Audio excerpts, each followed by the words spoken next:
Musyawarah Nabi bersama para sahabat sebelum Perang Badar.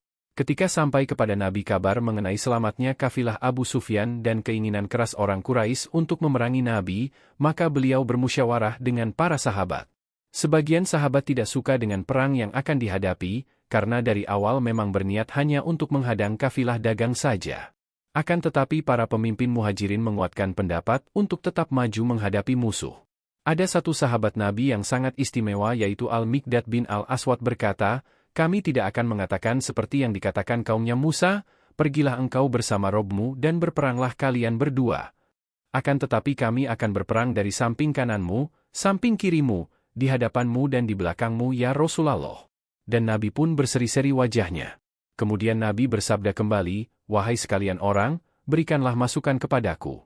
Karena sebagian besar pasukan dari kalangan Ansyar, maka Sa'ad bin Mu'adz pembawa bendera Ansyar berdiri dan berkata, "Kami telah beriman kepadamu, kami membenarkanmu dan bersaksi bahwa engkau pembawa kebenaran. Kami berikan semua itu sebagai janji dan kesetiaan kami untuk mendengar dan taat. Maka, laksanakanlah apa yang engkau mau dan kami akan bersamamu." Nabi pun merasa gembira dengan perkataan Sa'ad bin Mu'adz.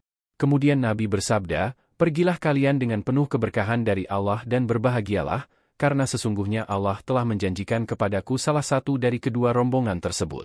Demi Allah seakan-akan sekarang kau melihat kematian mereka, kaum Quraisy."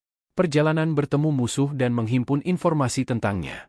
Nabi mengatur tentaranya setelah melihat ketaatan para sahabatnya. Beliau mempercayakan dan menyerahkan bendera putih kepada Mus'ab bin Umair dan memberikan 2 bendera hitam kepada Sa'ad bin Mu'adz dan Ali bin Abi Thalib, serta menetapkan komandan pasukan belakang pada Qais bin Abi Syasya'ah. Kemudian Nabi dan Abu Bakar melakukan patroli berdua dan berjumpa dengan orang Badui yang sudah tua dan menggali informasi terkait pasukan Quraisy. Pada sore harinya beliau mengutus Ali bin Abi Thalib, Zubair bin Awam dan Sa'ad bin Abi Waqqas dalam satu regu untuk pergi ke sumber air Badar untuk mencari informasi tentang Quraisy. Dan mereka berhasil menawan 2 orang yang bertugas untuk mengambilkan air kaum musyrik.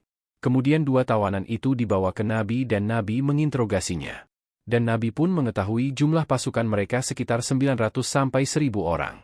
Beliau juga menanyakan siapa saja pemuka Quraisy, dan tawanan itu menjawab, Utbah bin Robiah, Syaibah bin Rabiah, Abu Jahal, Umayyah bin Khalaf serta beberapa pemuka Quraisy lainnya.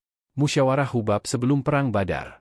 Setelah Rasulullah mengumpulkan informasi, maka dengan cepat beliau dengan para sahabat menuju ke Badar untuk mendahului kaum musyrikin menuju sumber air. Kemudian menetap di sumber air yang paling dekat dengan sumber-sumber mata air Badar. Kemudian Al-Hubaib bin Al-Munzir menyarankan untuk pindah ke sumber air yang paling dekat dengan kaum Quraisy. Kemudian kuras sumurnya dan pindahkan ke sumur yang besar sehingga saat memerangi kaum Quraisy kita bisa minum dan mereka tidak bisa minum. Rasulullah pun mengambil pendapat Hubab dan memindahkan pasukan hingga sampai ke tempat paling dekat dengan sumber air pasukan musuh dan menetap di situ. Gambaran Al-Quran mengenai orang-orang musyrik. Allah melarang orang-orang mukmin dari sikap tasyabuh atau menyerupakan diri dengan orang-orang kafir yang keluar dari kampungnya dengan rasa angkuh dan dengan maksud ria kepada manusia. Sikap orang-orang musyrik ketika sampai di Badar. Imam Ahmad meriwayatkan dari Abdullah bin Salabah, bahwasannya Abu Jahal berkata ketika pasukan telah bertemu di Badar, "Ya Allah, ia telah memutuskan kekerabatan kami, ia membawa sesuatu yang tidak kami ketahui, karena itu tundukkanlah ia esok." Dan dialah orang yang memulai. Orang-orang Quraisy mengutus Umair bin Wahab al-Jumhi untuk melihat jumlah pasukan Muslim. Ia pun berkeliling sekitar kamp pasukan kemudian kembali dan berkata, jumlah mereka kurang lebih 300 orang.